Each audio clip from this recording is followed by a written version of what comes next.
So the F-104 project. I started this project back in November of last year, and I wanted to keep it as small and as light as possible.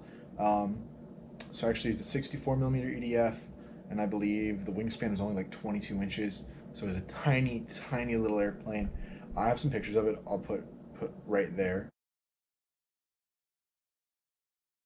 Um, yeah, so that actually flew once and it stalled and went into a tree, but I was able to recover it and I could have flown it again and was like, that was really, really sketchy. So I didn't end up flying that one again.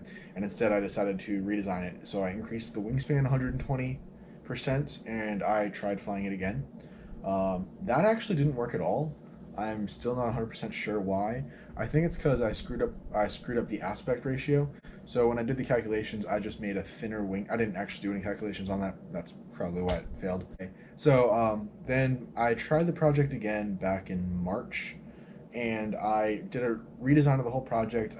Did away with the folded uh, fuselage, and I instead tried an entirely molded fuselage, which I was actually really happy with how that turned out.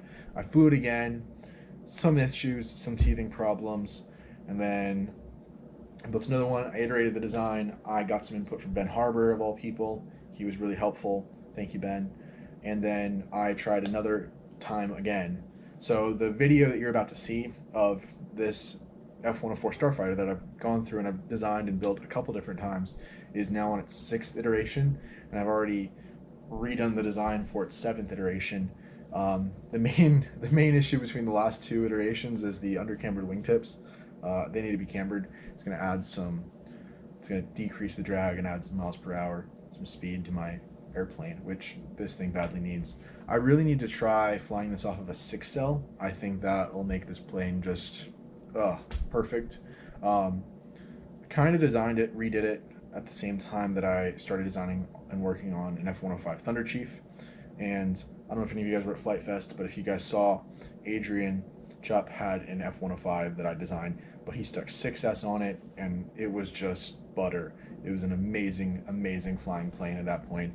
Whereas on 4S with the 70 millimeter EDF, it was still a little too mushy. It was still a little underpowered.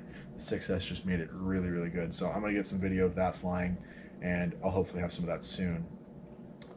That being said, I'm really, really happy with the video of the F-104 Starfighter that I have currently. Without further ado, here you go.